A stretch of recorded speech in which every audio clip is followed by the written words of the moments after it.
내가 상대방에게 아무런 악감정 없이 인격적으로 대하는데도 나를 괴롭히는 사람이 있으면 저는 절대 주 예수 이름으로 참지 말라고 대답합니다. 억지로 사랑하지 말고 그냥 마음 맞는 사람들끼리 서로 사랑하면 됩니다. 세상 살아갈 때 정답이 있나요? 그때그때 다른 경우가 많습니다. 사람마다 다르고 직업마다 다르고 신분마다 다르고 나이 따라 다른 경우가 너무나 많습니다. 내가 하느님한테 그런 용서를 받았기 때문에 나를 욕하는 사람도 용서해 줄 수 있는 거예요. 내가 하느님한테 자비를 받지 않았다면 나도 이웃한테 냉철하게 할 수 있죠. 근데 저는 하느님한테 끝도 없는 용서를 받고 끝도 없는 사랑을 받고 덮어주신 하느님, 이게 바로 1만 달란트예요. 근데 나한테 100데나리온 잘못한 사람을 대고 내가 욕을 하고 또 거기에 똑같이 싸움을 건다면 나는 하느님의 사람은 될 수 없다는 얘기죠. 지금 대한민국은 용서의 미덕이 없습니다. 아니, 지구 전체가 용서의 미덕이 없어졌습니다. 서로 잘났다고 자기 생각이 최고라고 각종 방송 매체를 통해서 소리를 지르고 있습니다. 여러분들은 10,000달란트를 하느님한테 받았고 그 10,000달란트를 이웃에게 나누는 하느님의 사람들입니다.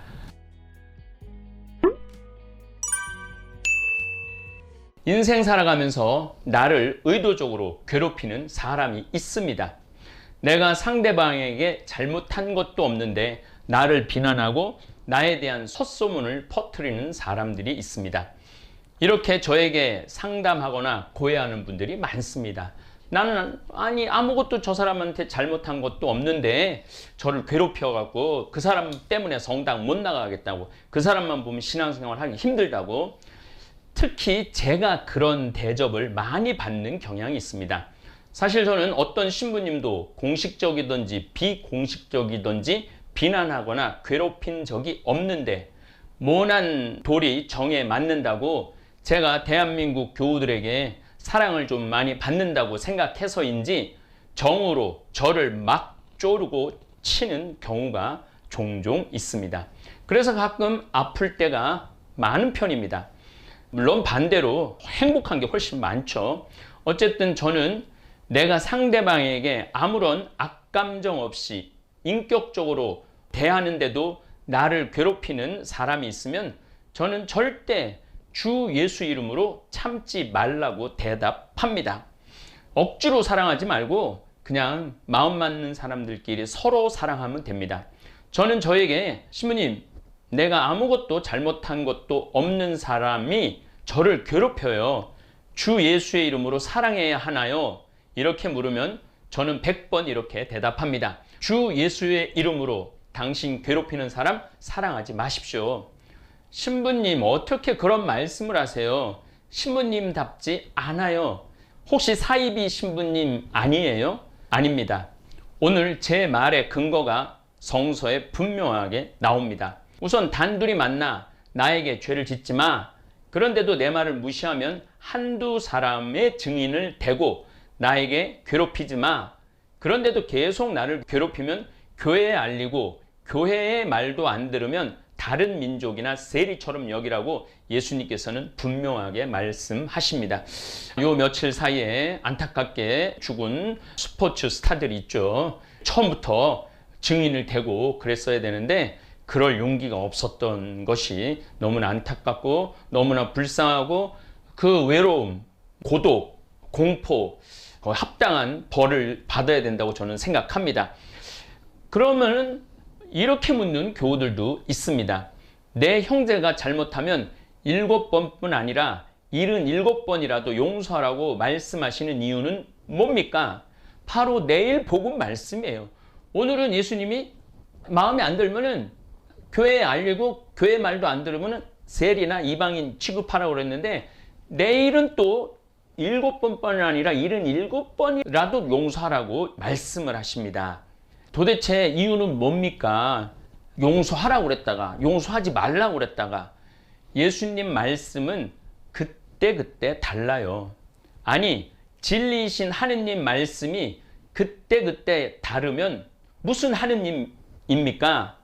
여기서 저는 답을 사이버 성당 교우들에게 물어보고 싶습니다. 세상 살아갈 때 정답이 있나요? 그때그때 다른 경우가 많습니다. 사람마다 다르고 직업마다 다르고 신분마다 다르고 나이 따라 다른 경우가 너무나 많습니다. 한 살이 행동하는 게 다르고 99이 행동하는 게 다르죠. 똑같은 잣대로 일률적으로 문제를 해결하려는 게 그게 바로 오류입니다. 그래서 지혜와 인내, 이해가 필요한 것입니다. 너무 어려운 단어예요. 지혜, 인내, 이해. 그때그때 필요한 지혜, 그때그때 필요한 인내, 그때그때 필요한 이해가 중요합니다. 예수님께서도 성전세 낼 때 카이사르의 것은 카이사르에게, 하느님의 것은 하느님에게, 그러면서 세금을 내세요. 사실은 세금을 안 내셔도 되는데 이 때를 항상 예수님 아직 내 때가 오지 않았다. 아직 내 때가 오지 않았다. 뭐 바로 할 수도 있지만은, 구원을 할 수도 있지만은 제자들을 가르쳐야 되고 군중들을 깨우쳐야 되고 그 모든 과정의 때를 예수님 기다렸던 것이죠. 이 때를 알아내는 것이 바로 교육입니다. 교육. 이 때를 알아내도록 가르치는 사람들이 바로 사제들입니다. 사제들. 신구약 성서를 적어도 한 번 이상을 읽어야 어느 정도 때를 가려낼 줄 압니다. 그냥 아무 해설 없이 처음부터 끝까지 읽는다고 그거 읽는 거 아니에요. 100번을 읽어도 창세기 1장의 의미, 2장의 의미, 10장의 의미, 12장 아브라함을 부르는 의미, 그 다음에 꿈쟁이 요셉이 이집트로 떠나간 의미, 이런 것들 다 이해하면서 성서를 한 번 다 읽어도 그때 내가 무엇을 행동해야 할 때, 이 사람한테 어떤 행동을 해야 할 때, 이거 찾아내기 쉽지 않습니다. 2번을 읽으면 더욱 잘 때를 가려낼 줄 압니다. 아예 저처럼 성서 속으로 파묻혀 들어가면은 지혜의 성령께서 때를 더 잘 알려주시는 것 같습니다. 제가 다볼 사이버 성당을 열은 이유도 이제는 언택트 시대다, 비대면 시대다, 말만 할 게 아니고 교회는 문제를 해결해야 된다, 말만 해야 될 게 아니고 내가 하면 되니까 이렇게 제가 직접 하면 되거든요. 그때 지금이 바로 인터넷, 유튜브로 교우들을 만날 때이기 때문입니다. 제가 이 댓글을 지금 이렇게 모으고 있는데 비신자, 그 다음에 냉담자, 신앙이 게을러졌고 성당을 안 다니는 사람, 전혀 신앙하고 상관없는 분, 절 다니는 분, 이 다볼 사이버 성당 사이트에 와갖고 삶의 지혜를 배워간다는 글들이 너무나 많아요. 그러니까 옛날에는 성당에 나오는 사람한테만 강론을 했는데 지금은 휴대폰만 들고 있는 사람 누구에게나 강론을 할 수 있고 하느님의 진리를 전할 수 있는 때인 거예요. 참 중요한 때라고 생각합니다. 이 때를 정확하게 아는 거, 이게 지혜인 거죠. 사람과 관계도 마찬가지입니다.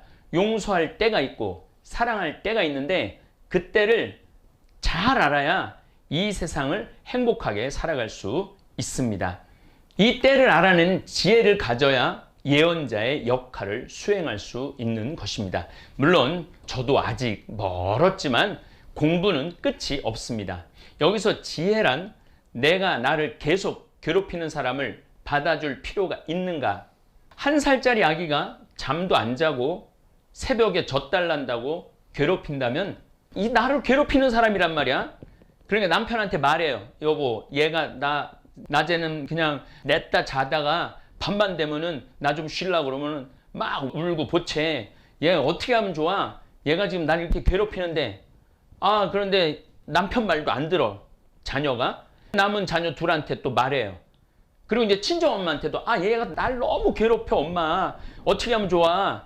그렇게 이제 네 사람한테 증언을 대면은 내가 낳은 아들을 다른 민족이나 세리 취급해야 합니까? 아니죠. 이때는 이 아이는 자기 때를 모르는 아이야. 이 아이하고 맞서 싸운다는 거는 요즘 아이들 뭐 2살, 3살 던져서 죽이고 때려서 죽이고 이런 부모들은 부모 자격이 없는 거예요. 지금 부모 자격 없이 결혼하는 사람들이 너무 많아요. 저는 그래서 부모 자격 시험, 엄마 자격 시험, 아빠 자격 시험 봐갖고 그 시험에 합격한 사람만 결혼해야 된다고 저는 생각하는 사람입니다. 우리 어머니는 한 살이 훨씬 넘어도 제가 하도 젖달라고 보채니까 어머니가 젖꼭지에 마이신을 바르셨다고 그래요. 쓴 거. 제가 한번 어머니 젖을 맛을 보고는 다시는 젖 먹으라고 이렇게 머리를 갖다 대도 내가 입으로 밀어냈다고 말씀을 하십니다. 그러면서 우리 아들 똑똑하다고. 그렇죠. 그 다음부터 저는 이유식 밥을 먹기 시작했답니다. 우리 어머니는 정확하게 내 아들의 젖을 떼야 될 때를 정확하게 아신 거죠. 저는 지혜라고 생각합니다. 사춘기 자녀 질할 총량이 최고치에 오른 자식을 집에 두고 있다면 지혜, 인내, 이해가 다 필요합니다. 사춘기 때는 누군가에게 속에서 일어나고 있는 분노를 터뜨릴 상대를 찾는 시기입니다. 그래서 길 가던 아이하고 너 째려보면 너 왜 나 째려? 그리고 막 돌 들고 머리를 때리고 막 그러죠. 눈에 불을 켜고 알 수 없는 분노를 폭파시키려고 하는데 그때마다 엄마가 짠 나타나서 비싼 밥 먹고 공부나 할 일이지 하루 종일 게임이나 하냐, 속이 뒤집어진다, 밥값이 아깝다, 이렇게 불을 질러대면 이 사춘기 아이는 분노 폭발을 할 수밖에 없습니다. 이때는 입을 다물고 일주일 동안 아무 말도 안 하건 그냥 지켜봐 주는 것입니다. 저도 사춘기 때, 고등학교 때 나를 이해할 수 있는 사람은 세상에 한 명도 없다, 그런 생각을 했을 때는 3달 동안 단 한마디도 한 적이 없어요. 집에서도 한마디도 한 적이 없고 학교에서도 한마디도 한 적이 없고 그렇게 좋아하는 성당에 나가서도 한마디도 한 적이 없어요. 그냥 오로지 입 다물고 정말 공부만 했었죠. 그런데 내가 3개월 동안 한마디도 안 한 거를 아무도 몰라요. 나만 알더라고, 나만. 근데 저한테 그 3개월의 침묵은 영적으로 굉장히 깊어지는 시기였죠. 만약에 어머니가 너 말 좀 해, 왜 말을 안 해? 학교에서도 너 왜 말을 안 해? 성당에서도 너 왜 말을 안 해? 너 뭐 속상한 일 있어? 그러면 아마 폭발했을 거예요. 그런데 아무도 말 안 하는 거를 몰랐고 제지하지도 않았던 것이죠. 나만의 시간이 필요했었는데 그게 아마 주님께서 주는 시간 아니었나 싶습니다. 그리고 이해가 필요합니다. 몸에는 여기저기 털이 막 나지. 저는 수염이 특별히 일찍 나기 시작해갖고 정말 짜증이 많이 났어요. 우리 집안이 다 수염이 많은 집안인데 매일 면도를 해야 되는데 면도를 안 하면 그냥 부시시하고 그래갖고, 그러니까 그런 것도 짜증이에요, 애들한텐.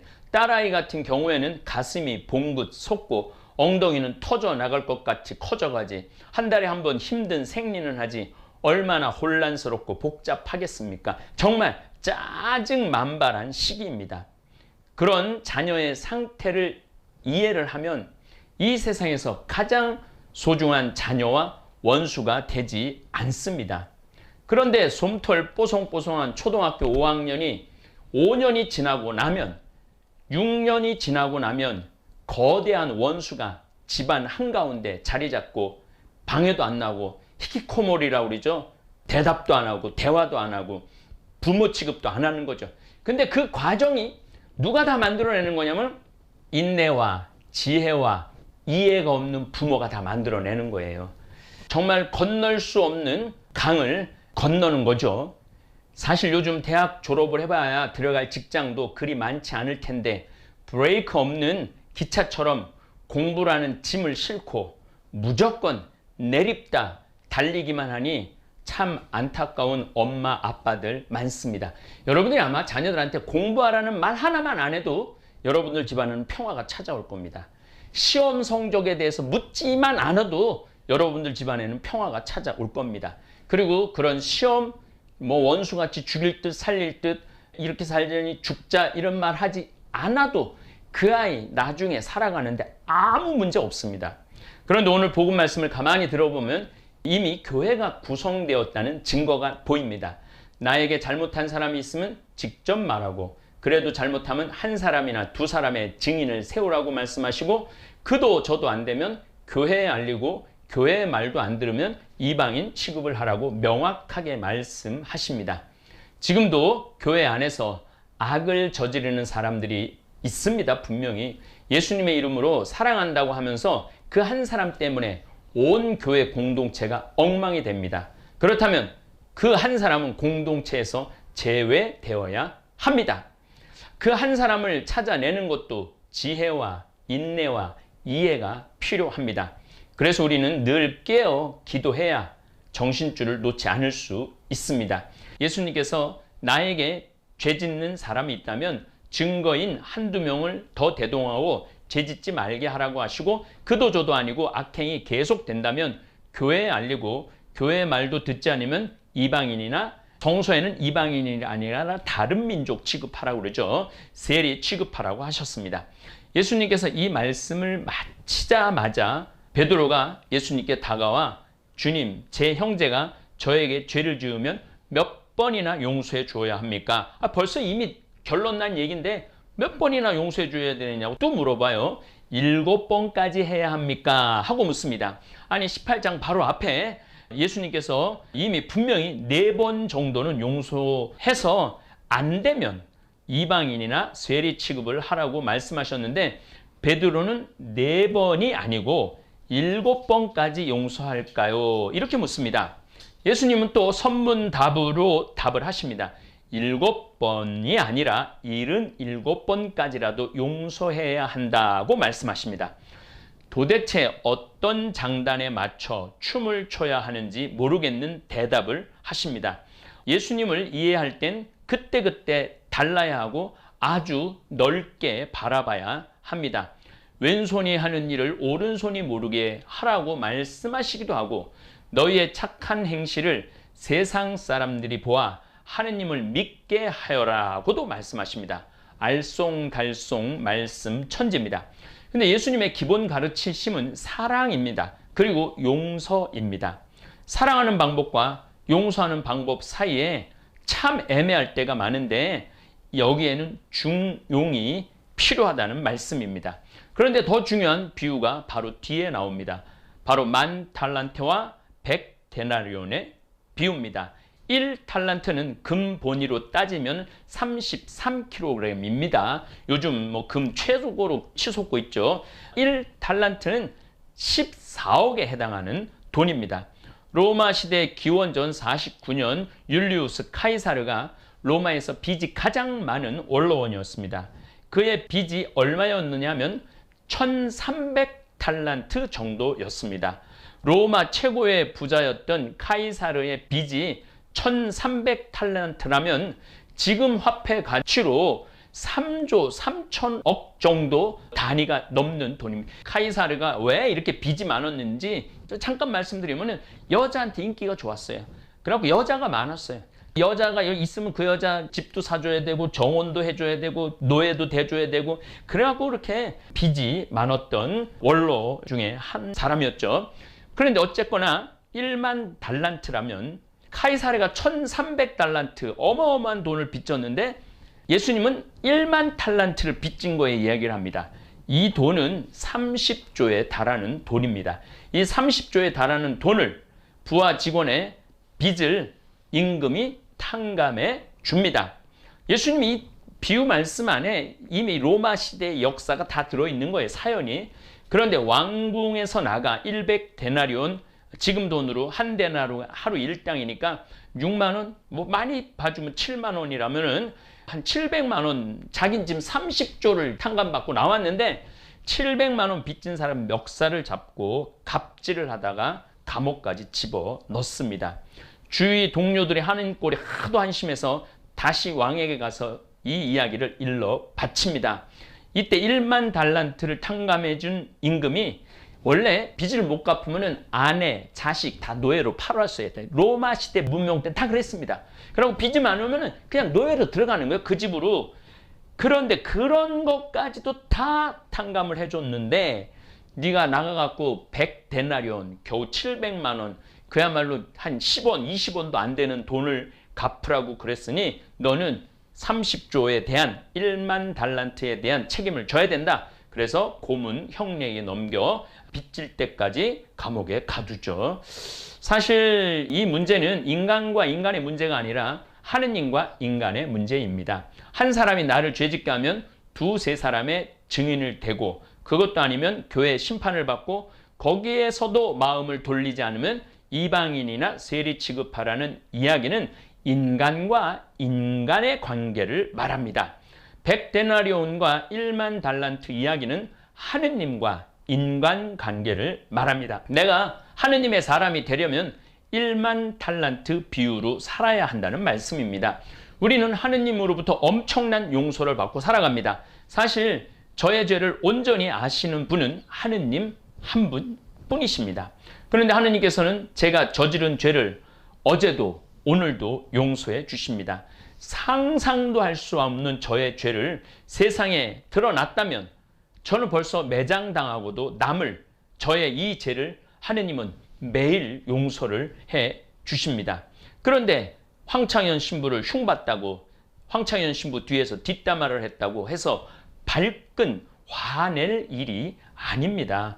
항상 하느님 앞에서 나의 어두운 검은 부분을 내가 점검을 해야 합니다. 시게 용서해 주시는 하느님의 사랑과 자비를, 내가 하느님한테 그런 용서를 받았기 때문에 나를 욕하는 사람도 용서해 줄 수 있는 거예요. 내가 하느님한테 자비를 받지 않았다면 나도 이웃한테 냉철하게 할 수 있죠. 근데 저는 하느님한테 끝도 없는 용서를 받고 끝도 없는 사랑을 받고 이 나이 56살까지 사제로 살 자격도 없는데 사제로 살 수 있도록 용서해 주시고 덮어주신 하느님, 이게 바로 1만 달란트예요. 근데 나한테 100데나리온 잘못한 사람을 대고 내가 욕을 하고 또 거기에 똑같이 싸움을 건다면 나는 하느님의 사람은 될 수 없다는 얘기죠. 지금 대한민국은 용서의 미덕이 없습니다. 아니, 지구 전체가 용서의 미덕이 없어졌습니다. 서로 잘났다고 자기 생각이 최고라고 각종 방송 매체를 통해서 소리를 지르고 있습니다. 그래서 지금 지구가 아프리카는 가물고 서유럽과 중동은 50도까지 펄펄 끓고 인도와 중국, 일본, 한국은 물난리를 걷고 시베리아, 알래스카는 매일매일 38도를 오르내리고 있는 것입니다. 정말 예수님의 복음 말씀이 필요한 시대입니다. 우선 우리 인간은 이 지구라는 어마어마하게 아름답고 생명력 가득한 별을 무상으로 10,000달란트나 되는, 아니 10,000달란트보다도 값으로 따질 수 없는 공간을 선물로 받았습니다. 그것도 무상 공짜로 받았습니다. 우리 아버지가 그렇게 부자예요.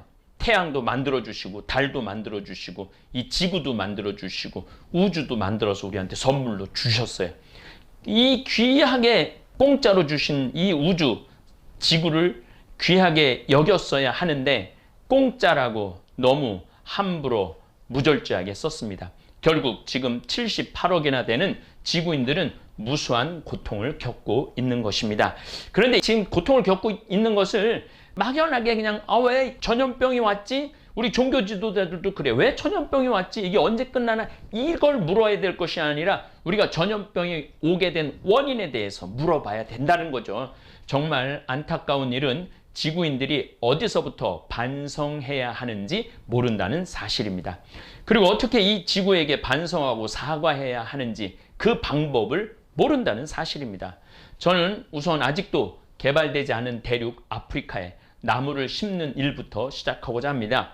곧 이제 아프리카는 우기철이 시작이 되는데 1,000만 평 되는 카사리아에 나무 100만 그루 심기 운동부터 시작할 것입니다.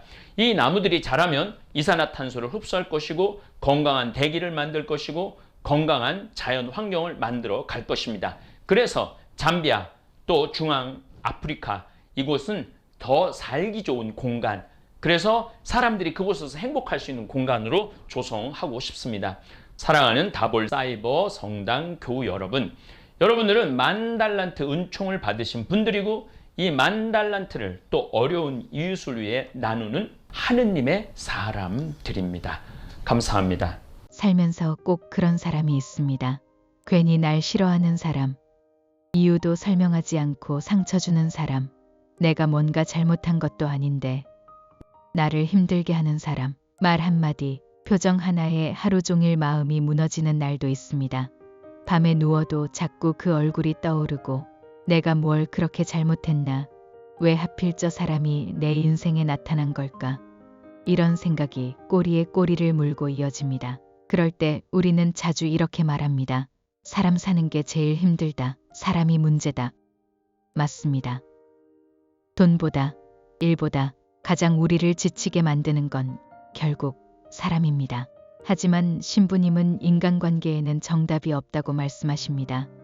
사람마다 다르고 상황마다 다르고 그때그때 달라서 같은 문제도 매번 다르게 다가온다고 합니다. 그래서 인간관계에는 공식이 없습니다. 책에도 인터넷에도 누군가의 말 속에도 완벽한 해답은 없습니다. 그렇다면 우리는 어떻게 해야 할까요? 답이 없는 이 관계 속에서 어떻게 무너지지 않고 살아갈 수 있을까요? 신부님은 조용히 세 가지를 이야기하셨습니다. 지혜, 인내, 이해, 이 세 가지가 정답은 아니더라도 우리 마음을 지켜줄 수 있다고 합니다. 우리는 이미 말로 다 할 수 없는 은총을 받은 사람들입니다. 큰 잘못을 했어도 하느님은 우리를 용서해 주셨고 넘어질 때마다 다시 손잡아 주셨습니다. 그렇다면 그 받은 은총을 아주 조금만 나눌 수는 없을까요? 내가 받은 사랑을 그 사람에게 그대로 주는 게 아니라 조금 내려놓고 조금 더 생각하고 조금 덜 미워해 보는 것. 사실 그 사람이 나를 정말 힘들게 하려고 그런 건 아닐 수도 있습니다. 그 사람도 누군가에게는 상처받은 사람일지도 모릅니다. 세상엔 참 다양한 사람이 있습니다. 내가 바꾸려 해도 바뀌지 않는 사람, 같이 있는 것만으로도 버거운 사람. 하지만 그런 사람을 대하는 내 마음은 내가 선택할 수 있습니다. 모든 인간관계에 정답은 없습니다. 하지만 마음속에 지혜, 인내, 이해, 이 세 가지를 품고 살아간다면 조금은 덜 상처받고 조금은 더 단단해질 수 있습니다. 지금 당신 곁에 있는 그 사람은 당신을 망가뜨리기 위해 있는 게 아닙니다. 당신의 깊이를 더해줄 숙제일지도 모릅니다. 오늘 하루 그 사람을 떠올리며 한 번만 더 생각해 보세요. 괜찮아. 나는 이미 충분히 사랑받은 사람이니까. 감사합니다. 하늘에 계신 우리 아버지, 아버지의 이름이 거룩히 빛나시며 아버지의 나라가 오시며 아버지의 뜻이 하늘에서와 같이 땅에서도 이루어지소서. 오늘 저희에게 일용할 양식을 주시고 저희에게 잘못한 일을 저희가 용서하오니 저희 죄를 용서하시고 저희를 유혹에 빠지지 않게 하시고 악에서 구하소서. 아멘.